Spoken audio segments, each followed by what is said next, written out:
우리가 경매를 하는 이유는 싸게 잡는 거거든요. 싸게. 그러니까 싸게 잡는 거는 부동산 시장에서 경매만큼 좋은 건 없어요, 사실. 근데 이제 아무리 좋은 경매를 하더라도 시장 상황에 따라서 싸게 못 잡는 경우가 있어요. 막 지금처럼 물건이 너무나 없어. 현장에 나가봤더니 터무니없는 가격을 달라고 그래. 그럼 어쩔 수 없이 이제 경매 쪽으로 들어온단 말이죠. 경매 쪽에 들어오면은 경쟁이 막 붙어요. 그래서 시장가에 근접해서 막 가져갑니다.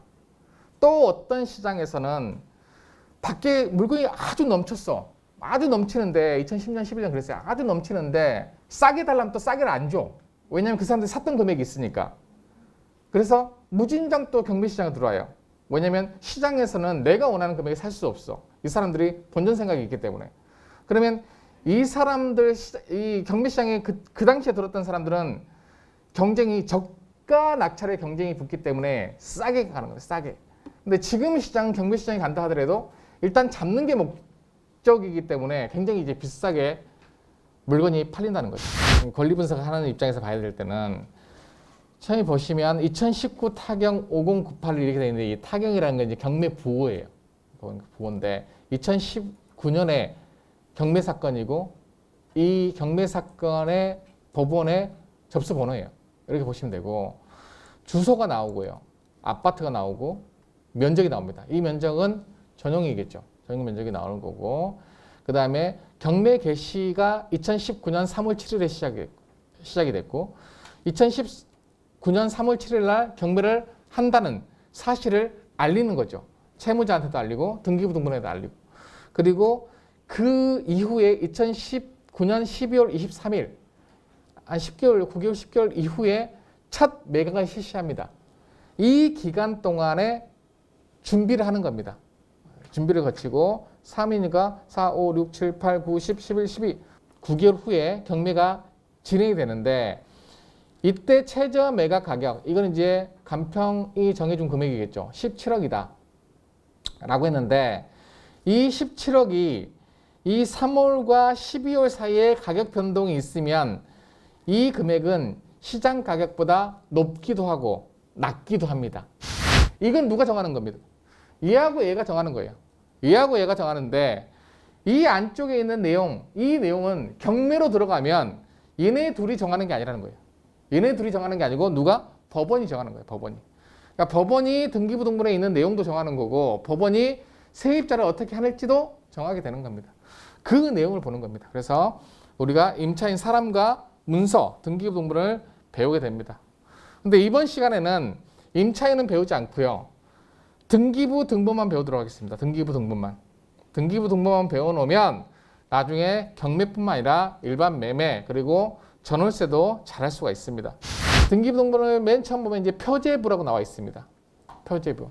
표제부에는 그 해당 물건의 위치가 나와야 합니다. 위치가 표시가 됩니다. 위치. 그리고 그 위치에 면적이 표시가 됩니다. 면적. 표제부에는 위치와 면적이 표시가 됩니다. 이제 갑구가 나오는데 표제부가 지나면 이제 갑구가 나오는데 갑구에서부터는 권리를 표시해주는 공간입니다. 권리. 그러니까 148동 1303호의 권리 관계를 나타내는 표시예요.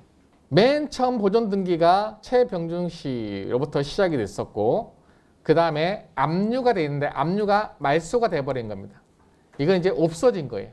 없어진 거고 압류 등기는 아직까지 살아있는 겁니다. 이렇게 말소되지 않는 거는 아직까지 살아있는 거예요. 을구는 옆에 보시면 소유권 이외의 권리에 관한 사항이에요. 그러니까 갑구라는 거는 소유권과 소유권에 직접적인 영향을 가지고 있는 권리들을 갑구에다 집어넣고 을구에는 소유권 이외에 대한 사항만 집어넣어요. 근데 신기한 거는 여기도 1번이 나타납니다. 여기도 1번. 그럼 갑구에도 1번이 있을 거고 을구에도 1번이 있었다는 거예요. 1번. 그러니까 갑구는 1, 2, 3, 14번까지 있었죠. 그건 들어온 순서예요. 순서. 을구도 을구끼리 들어온 순서. 즉 등기소에 등기관이 앉아있으면 신청하는 사람이 등기 신청하는 사람들이 등기소에 찾아올 거 아니겠습니까? 그러면 그 권리를 보고 등기관이 정한다는 거예요. 아, 이 권리는 먼저 오고 늦게 오고를 떠나가지고 첫 번째 봐야 되는 게 이거를 갑구에 넣을 것인지 을구에 넣을 것인지를 먼저 정한다는 거예요. 그래서 각구에 낼 거는 각구 순서대로 쭉쭉쭉 내고 을구는 을구 순서로 오는 순서대로 한다는 겁니다. 근데 각구하고 을구 그 같은 구끼리는 순서가 순위 번호도 알 수 있지만은 각구하고 을구 사이의 순위는 이 순위 번호로는 몰라요. 그 번호는 이제 접수 번호로 우리가 알 수가 있는 겁니다. 접수 번호. 말소 기준 권리는 하나의 사건에 딱 하나밖에 없습니다. 하나밖에 존재하지 않아요. 하나의 사건에 하나밖에 없는데 후보가 될 수 있는 권리는 여러 개 있습니다. 그거를 우리가 암기를 하면 저는 저당권, 근저당권, 압은 압류, 가압류, 걔는 경매 개시 결정 등기, 담은 담보 가등기, 저는 전세권. 전세권은 조건이 붙어요. 이거는 선순위 전세권만 해당되는 겁니다. 선순위 전세권.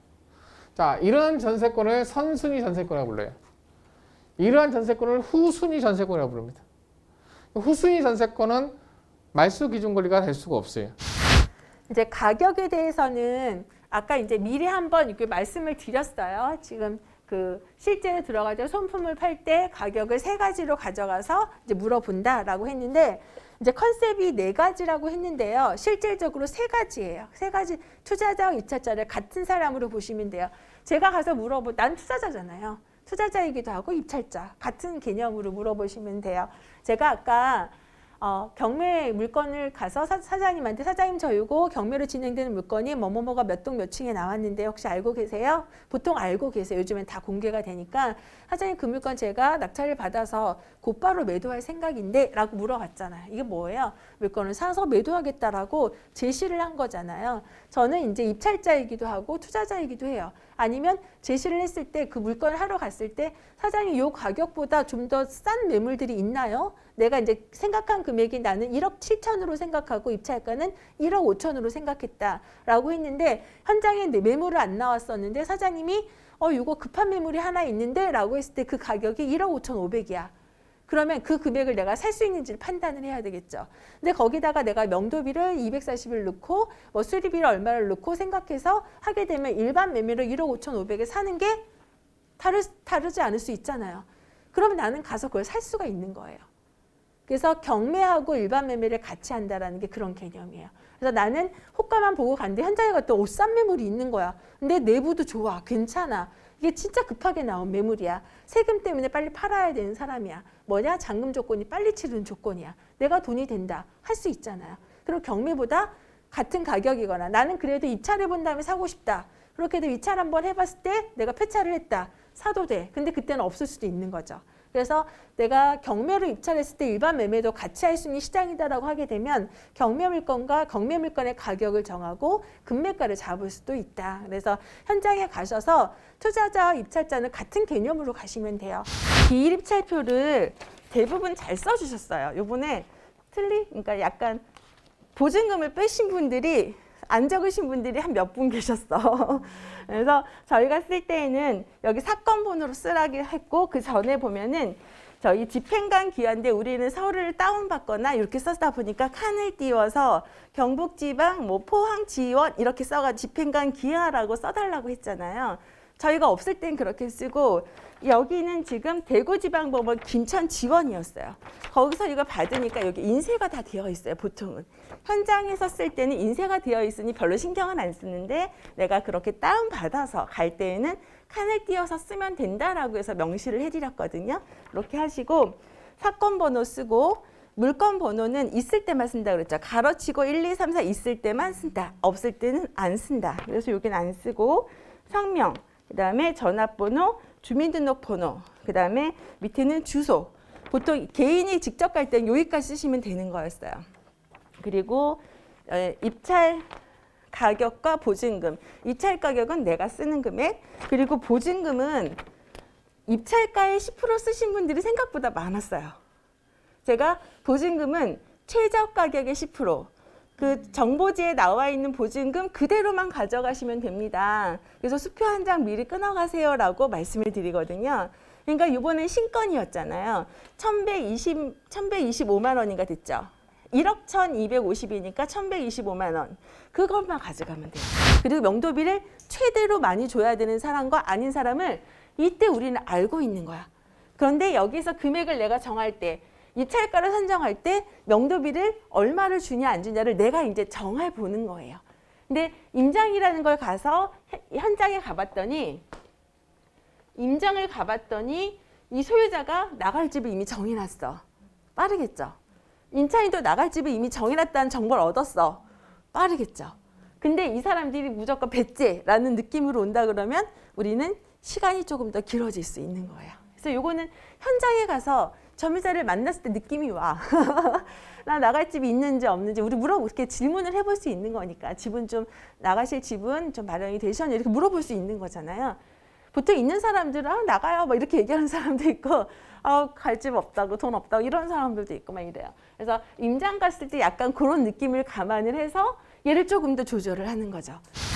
우리가 이제 매각물건 명세서 저희가 말소 기준 찾고 권리 분석하는 게 어렵다고 하셨죠. 근데 기존적으로 등기부 등본하고 전세대 열람을 통해서 전입된 날짜를 기준으로 대항력이 있다 없다 확인을 하고 그리고 나서 후순위로 소멸하는다라고 하게 되면 저희가 대항력이 없으면 문제가 없다라고 했잖아요. 그 내용을 최종적으로 매각 물건 명세서로 확인하시면 돼요. 여기 물건으로 확인하는 방법 한 번 더 이제 우리가 마무리하는 거니까 물건 보시게 되면은 사건 번호 있고 그 옆에 최선순위 설정일자라는 게 있어요. 여기 보시게 되면 보이세요? 최선순위 설정일자. 이게 그냥 말소 기준이라고 보시면 돼요. 뒤에 다 말소가 되는지 안 되는지는 등기부 등본을 봐야 되지만 말소 기준이 되는 거는 최선순위잖아요. 얘가 말소 기준이에요. 이 맨 마지막에 확인하는 거. 그리고 그 다음에 보실 게 여기 임차인이 있다 그러면은 전입신고와 확정일자가 나오게 되어 있어요. 그러면 이 최선순위 날짜와 전입과 확정일자를 비교해 보시면 얘가 선순위인지 후순위인지가 딱 나오죠. 대항력이 있다 없다를 매각 물건 명세서 보고 그냥 먼저 확정하셔도 돼요.